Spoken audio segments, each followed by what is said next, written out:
اچھا، کیا ہوتا ہے جب جسم کے اپنے فلٹرز یعنی گردے اچانک کام کرنا چھوڑ دے؟ آج ہم ایک ایسی زبردست لائف سیونگ ٹیکنالوجی کو سمجھیں گے جو ایسے لوگوں کے لیے ایک پل کا کام کرتی ہے جو گردوں کے بحران سے گزر رہے ہوں۔ یہ ایک ایسا سوال ہے جو سن کر ہی کسی کے بھی دل میں خوف بیٹھ جائے۔ جب زندگی داؤ پر لگی ہو اور وقت ہاتھ سے نکل رہا ہو تو ڈاکٹرز کو ایک فوری اور سب سے اہم ایک محفوظ حل کی ضرورت پڑتی ہے۔ تو آج ہم اسی حل پر بات کرنے والے ہیں۔ سیکشن 1، ایک اچانک فوری ضرورت۔ یہ کہانی ہے جناب عامر کی، لیکن سچ پوچھیں تو یہ کسی کی بھی کہانی ہو سکتی ہے۔ ان کا تجربہ ہمیں اس مشکل طبی مسئلے کو ایک بہت ہی ذاتی اور انسانی سطح پر سمجھنے میں مدد دے گا۔ تو جب جناب عامر ہسپتال پہنچے تو ان کی حالت کافی تشویشناک تھیں۔ یہ جو علامات تھیں نا، یہ اصل میں خطرے کی گھنٹیاں تھیں جو بتا رہی تھیں کہ ان کے جسم کا فلٹریشن سسٹم یعنی ان کے گردے پوری طرح کام چھوڑ چکے ہیں۔ اور یہیں پر اصل مسئلہ سامنے آیا۔ دیکھیں، ڈائلائزس شروع کرنے کے لیے خون تک ایک مستقل اور محفوظ راستہ چاہیے ہوتا ہے، ایک ایسا راستہ جو عامر صاحب کے پاس تھا ہی نہیں، اور ان کی حالت اتنی کمزور تھی کہ فوری طور پر کوئی بڑی سرجری کرنا بھی ممکن نہیں تھا۔ سیکشن 2، جسم کا بند فلٹر۔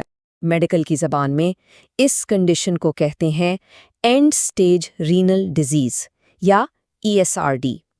یہ ایک بہت ہی سنگین حالت ہے جو سیدھی سی بات ہے زندگی کے لیے ایک مسلسل خطرہ بنی رہتی ہے۔ اس کو سمجھنے کا سب سے آسان طریقہ یہ مثال ہے، بالکل جیسے کسی نالی میں کچرا پھنس جائے، ویسے ہی گردے فیل ہونے پر جسم میں زہریلے مادے جمع ہوتے جاتے ہیں اور پھر یہ جسم کے ہر حصے کو نقصان پہنچانا شروع کر دیتے ہیں۔ تو حل کیا ہے؟ حل ہے ڈائیالسس، یعنی ایک مشین کے ذریعے خون کو صاف کرنا۔ لیکن اس مشین سے جڑنے کے لیے ہمیں خون کی نالیوں تک ایک قابل اعتماد ایک ہائی وے بنانا پڑتا ہے۔ اچھا، تو خون تک یہ ہائی وے بنانے کے لیے ڈاکٹروں کے پاس عام طور پر 3 بڑے آپشنز ہوتے ہیں، اور ہر ایک کا اپنا مقصد اور اپنا وقت ہوتا ہے۔ اب دیکھیں، AV فسٹولا جو ہے وہ لمبے عرصے کے لیے بہترین حل مانا جاتا ہے، لیکن اس کی سب سے بڑی خامی ہے وقت۔ اسے بننے اور استعمال کے قابل ہونے میں کئی ہفتے، کبھی کبھی تو مہینے لگ جاتے ہیں، اور یہ وہ وقت ہے جو عامر صاحب جیسے مریضوں کے پاس بالکل نہیں ہوتا۔ سیکشن 4، ایک درست ٹنلڈ لائف لائن۔ یہ وہ مقام ہے جہاں انٹرونشنل ریڈیولوجی کی جدید ٹیکنالوجی ایک ہیرو کی طرح انٹری مارتی ہے۔ یہ ماہرین کیا کرتے ہیں کہ وہ ایکس رے اور الٹرا ساؤنڈ جیسی لائیو امیجنگ کا استعمال کرتے ہوئے جسم کے اندرونی حصوں تک انتہائی درستگی سے پہنچ سکتے، اور اسی حل کا نام ہے ٹنلڈ کیتھیٹر، جسے پرماکیتھ بھی کہا جاتا ہے۔ یہ بالکل ایک پل کی طرح کام کرتا ہے جو فوری ضرورت اور مستقل حل کے بیچ کا فاصلہ بڑی حفاظت سے طے کرواتا ہے۔ چلیں اب دیکھتے ہیں کہ یہ ہوتا کیسے ہے۔ یہ کوئی بڑی سرجری نہیں ہے۔ امیجنگ کی مدد سے ڈاکٹر گردن کے پاس ایک بہت ہی چھوٹا سا سوراخ کرتے ہیں، پھر کیتھیٹر کو جلد کے نیچے سے سینے کی طرف لے جاتے ہیں اور آخر میں اس کی نوک کو دل کے قریب ایک بڑی رگ میں بالکل صحیح جگہ پر رکھ دیتے ہیں۔ اور یہی چیز اس پورے پروسیجر کو مریضوں کے لیے بہت آسان بنا دیتی ہے۔ مریض جاگتا رہتا ہے، کوئی بڑا کٹ نہیں لگتا، اور یہ سب کچھ اکثر آدھے گھنٹے سے بھی کم وقت میں ہو جاتا ہے۔ اچھا، اب ایک بہت ہی عام غلط فہمی کو دور کرتے ہیں۔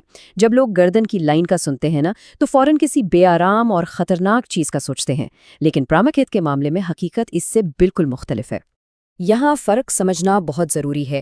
جو ایک عارضی کیتھیٹر ہوتا ہے وہ سیدھا گردن سے باہر نکلتا ہے، جس سے انفیکشن کا خطرہ بہت بڑھ جاتا ہے۔ اس کے بالکل برعکس ٹنلڈ کیتھیٹر جلد کے نیچے سے ہوتا ہوا سینے پر باہر نکلتا ہے، جو اسے کہیں زیادہ محفوظ اور آرام دہ بنا دیتا ہے۔ اور اس کی خاص وجہ ہے یہ ڈائیکرون کف۔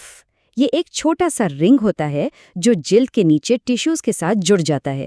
یہ نہ صرف کیتھیٹر کو اپنی جگہ پر مضبوطی سے رکھتا ہے، بلکہ باہر سے جراثیم کو اندر جانے سے روکنے کے لیے ایک بیریئر، ایک رکاوٹ بھی بناتا ہے۔ سیکشن 6، بحران سے سکون تک۔ تو آئیے جناب عامر کی کہانی پر واپس چلتے ہیں۔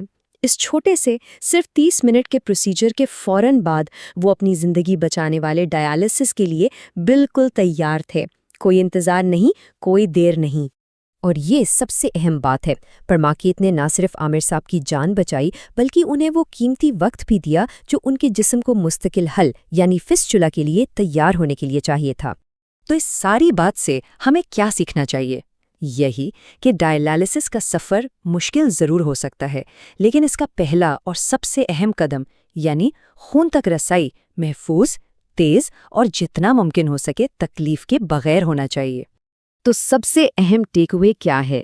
اگر کسی کو ڈائلائسس کی فوری ضرورت پڑ جائے تو پوچھنے والا سب سے ضروری سوال یہ ہے، کیا امیج گائیڈڈ پرماکیٹس ایک آپشن ہے؟ جدید ٹیکنالوجی کی وجہ سے جو کبھی ایک بڑا سرجیکل چیلنج تھا، اب وہ ایک محفوظ اور بہت کم تکلیف دہ طریقہ کار بن چکا ہے۔